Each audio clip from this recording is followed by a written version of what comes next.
लगभग money marketing में हम लोग 4.5 लाख पैसा डुबा चुके थे। आप लोग सुने होंगे पल्स, साय प्रकाश, सहारा तो खैर बहुत पहले किए थे हस्बैंड। तो मैं भी बताना चाहूँगी। तो मैं ये काम से पहले टीचिंग का जॉब कर रही थी और 10 साल तक मैं जॉब की। शायद अगर ये बिजनेस नहीं मिलता तो अभी भी जॉब ही करते रहती, लेकिन बिजनेस मिला जब 10 साल हो गया था मेरा जॉब उस समय। और जब मिला था तो मैं वहाँ पे एक भी नहीं सुन रही थी, बिजनेस को देख भी नहीं रही थी। क्यों नहीं देख रही थी? जैसे मैडम बोली थी कि कई जगह धोखा खा चुके हैं। और ऐसा बिजनेस जो कि ब्लेजर लगा के कोट पैंट या जोड़ने वाला काम, इस तरह का काम हमको बहुत तरह का हम सुन रखे थे और किए भी थे। लगभग मनी मार्केटिंग में हम लोग 4.5 लाख पैसा डुबा चुके थे। आप लोग सुने होंगे पल्स, साय प्रकाश, सहारा तो खैर बहुत पहले किए थे हस्बैंड, तो वो पैसा मिल चुका था। लेकिन ये साय प्रकाश, पल्स, ये सब में हम लोग पैसा इतना सारा डुबाए थे। और नहीं देखने का रीजन और भी था कि हमको वहाँ पे सैलरी था मेरा 10,000, और एक गृहिणी के लिए, हाउसवाइफ के लिए 10,000 पैसा काफ़ी होता है। उस समय हमको लग रहा था कि 10,000 पैसा घर के साथ संभालने के साथ साथ और नज़दीक में स्कूल था तो काफ़ी था। और मेरा हस्बैंड काम करते थे अपोलो मेदांता में और उनका सैलरी था 20,000। दोनों मिला के काफ़ी पैसा था। परिवार को तो सभी को चला रहे थे, लेकिन फिर भी इतना सा पैसा हम लोग जैसे आदमी के लिए काफ़ी है, क्योंकि बड़ा सोच नहीं जाता है। क्यों नहीं जाता है? क्योंकि हमारे पास वैसा डिग्री नहीं है, वैसा एजुकेशन नहीं है, हमारे पास वैसा पूंजी नहीं है, और उसके लायक 30,000 पैसा लगता है कि काफ़ी है।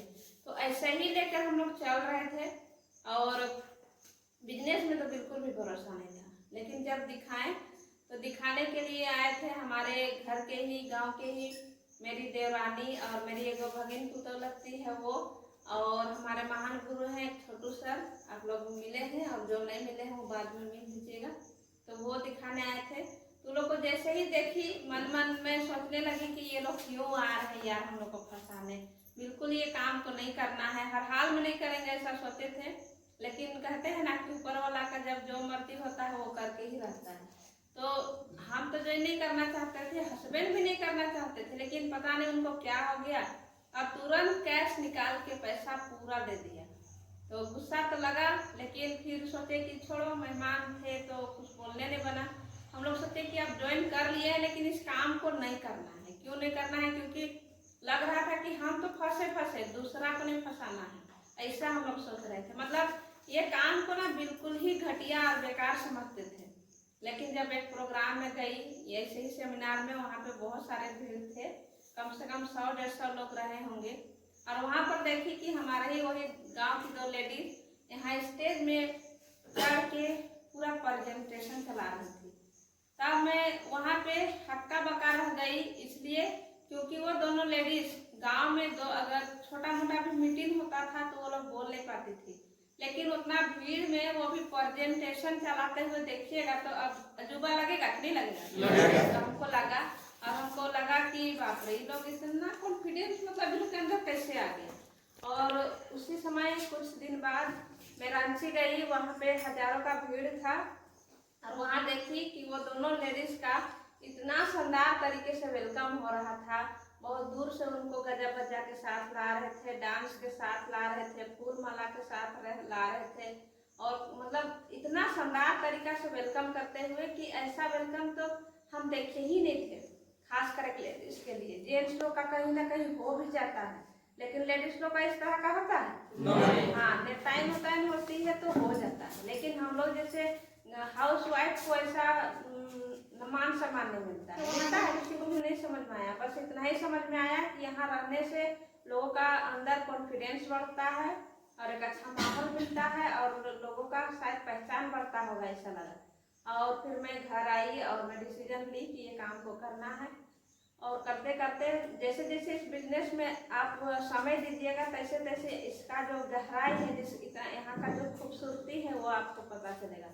यहाँ का खूबसूरती ये पता चला कि इस काम को अकेले नहीं करना है, सब मिल कर करना है।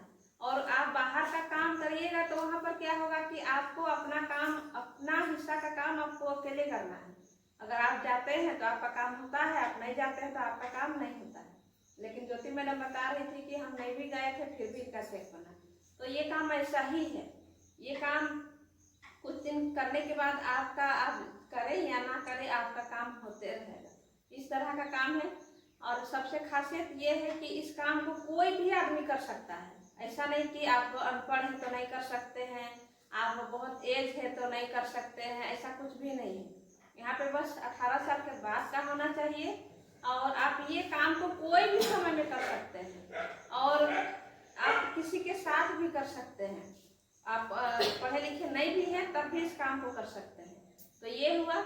और बाहर के मार्केट में आप पढ़े लिखे रहिएगा या बड़ा बिजनेस है तभी आप पैसा कमा सकते हैं या ऐसा मौका मिल सकता है। लेकिन यहाँ पे सोचिए कि आपके पास डिग्री नहीं भी है तब भी यहाँ पढ़ा लिखा और अनपढ़ दोनों बराबर यहाँ पे पैसा कमा सकते हैं। बस यहाँ पे कुछ सिस्टम होता है, वो सिस्टम से चलना होता है, बस इतना ही रहता है। और सबसे बड़ी बात यहाँ है कि यहाँ पे 7 पीढ़ी पैसा देता है। और ये चीज देखे हैं कि ना रहने के बाद यहाँ पे दिखाया जाता है कि ना रहने के बाद भी पैसा मिलता है। तो ये हम लोग दूसरे लोगों को देखते थे, दिखाते थे कि यार इनका पापा नहीं है, इनका पति नहीं है, फिर भी पैसा मिलता है, इस तरह से हम लोग दिखाते थे। लेकिन ये घटना हमारे खुद का घर में हुआ।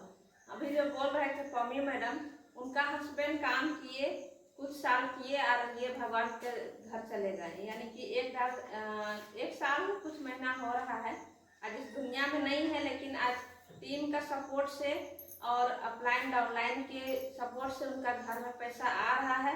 और आज मैडम का घर में 22 लाख का घर है, 8.5 लाख का कार है। तो इस तरह का उनका जिंदगी है। सोचिए कि अगर उनका हस्बैंड इस काम को नहीं करके जाते तो क्या लगता है इतना हो पाता? नहीं हो पाता। और खासकर हम ये काम महिलाओं के लिए ही ज्यादा फोर्स करते हैं, क्योंकि जेंट्स कहीं भी रह के कोई भी काम को कर सकते हैं, लेकिन लेडीज के लिए बहुत मुश्किल होता है। घर को भी देखना होता है और बाहर के काम में वो उतना ज़्यादा सेफ नहीं है जितना यहाँ पर इस सेफ शॉप में है। सेफ क्योंकि सेफ इसलिए है क्योंकि अपना पति के साथ मिलकर कर रहा है, अपना भाई के साथ मिलकर कर रहा है, अपना बाप बेटी काम कर रहा है। तो ये काम में आपको सेफ्टी मिलेगा कि नहीं मिलेगा? मिलेगा। और सबसे बड़ी बात कि यहाँ पे अपना पहचान बनाने के लिए भी मौका मिल रहा है। सोचिए कि बिजनेस से पहले जब ड्यूटी करती थी तो वहाँ कुछ भी नहीं, सिर्फ घर से स्कूल, स्कूल से घर, बस इतना ही। और वहाँ कोई घूमना फिरना नहीं, कोई मतलब नहीं इस तरह से। मगर इस बिजनेस में आने के बाद सपना तो हर कोई कराता है, लेकिन सपना पूरा नहीं कर पाता है, क्योंकि वैसा समय भी नहीं रहता है और ऐसा सोच भी नहीं रहता है और पैसा भी नहीं रहता है। लेकिन इस बिजनेस में आने के बाद यहाँ पे सपना जगाया जाता है, सपोर्ट किया जाता है, वैसा माहौल दिलाया जाता है कि कहाँ कहाँ लोगों को घुमाने के लिए ले जाया जाएगा। अभी महावीर सर बोल रहे थे कि दिल्ली कई बार गए, पूरी कई बार गए। तो सही में ऐसा ही होता है। हम भी कभी वहाँ से नहीं घूमते थे, लेकिन यहाँ पे पूरी जा रहे हैं, दिल्ली कई बार जा रहे हैं, जैसलमेर जा रहे हैं और उसके बाद कोलकाता गए और अभी गोवा का टारगेट निकला है तो गोवा भी जाएंगे इस बार। और थाईलैंड भी हो सके हम लोग जाएंगे। और सोचिए कि कभी प्लेन में नहीं बैठी थी, ना ट्रेन बैठी थी, लेकिन इस बिजनेस में आके ट्रेन, मेट्रो ट्रेन क्या होता है जानते थे, लेकिन कभी सफ़र नहीं किए थे। लेकिन ये सबसे हो पा रहा है। और अभी खुशी की बात है कि प्लेन का भी सफ़र यहाँ करते हैं तो स्टैंडर्ड लगता है। इस बिजनेस में आने के बाद बड़ा बड़ा होटलों में रहने के लिए मौका मिलता है हम लोग को। यहाँ बस टीवी में देखते थे कि किस तरह से लोग होटल जाते हैं, एंट्री करवाते हैं, ऐसा टीवी में देखते थे। लेकिन ऐसा अब हम लोग खुद कर रहे हैं तो मजा आएगा कि नहीं आएगा? बहुत मजा आता है। तो ये सब काम मिलकर करने वाला है। तो जो भी नए आए हैं बस आप लोग को यही कहना चाहेंगे कि ये काम को बिल्कुल एकदम करिए, जबरदस्त एकदम करना है। आप जबरदस्ती करना है, जबरदस्त भी करना है, एकदम। चलिए इतना ही बोल के अपना वाणी खत्म करते हैं। तो